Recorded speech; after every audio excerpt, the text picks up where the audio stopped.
Let's move on. And a day after the burial of her beloved father, Alhaji Aliu, Mahama's only daughter speaks to Joy News in an exclusive interview in which she talks about her father's diagnosis as well as her impressions on the state's handling of his burial processes.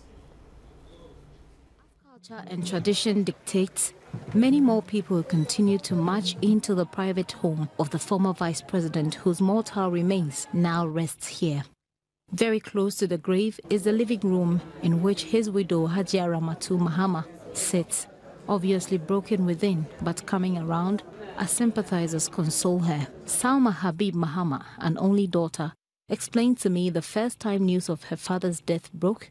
She was picking up her children from school and had no idea how she managed to drive from Laboni to the Kolebu Teaching Hospital in her state of shock and confusion, but it turned out false until the next 2 days. Friday morning, when I went to his residence in Cantonments, and I was told we had to rush to Kolebu, and then when we went there, my dad, the doctor said my dad had died. There I saw my dad lying down with a smile on his face, and I couldn't believe it. So I asked the doctor to double check to see whether he had died, and the doctor said he did. So I had to take my mom home to console her. She was heartbroken. She was very heartbroken. The cause of death is known by none except the doctors. They said he had low blood, which I don't know what the significance was. So he was kind of sweating a lot and feeling dizzy. So they said the low blood, I don't know whether the low blood affected his heart.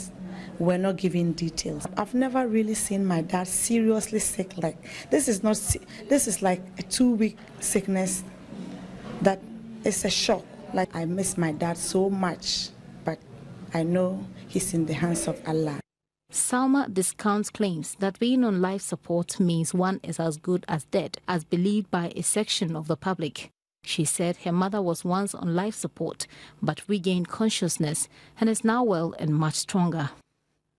Although she holds an MBA, she knows her father wished for her to have a PhD. Although he is not around to push her to get it, she hopes to get it soon. For her, the most important thing is an optimism that her father is in heaven and the necessary traditions will be observed accordingly. When they are going to bury them, they don't allow women. So I saw the digging. Women don't normally go around to see it. But my other siblings were all crying because we'll never see our father again except on the day of judgment.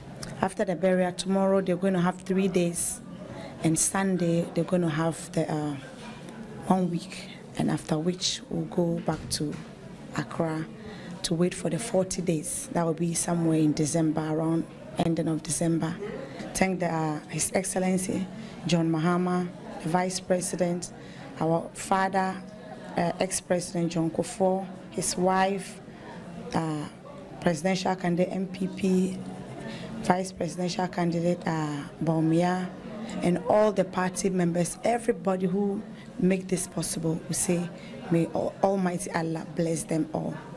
All is said and done, and here lies the remains of a man everyone has described as generous and kind. The people of Ghana say, may his soul rest in peace, for the Lord giveth and taketh.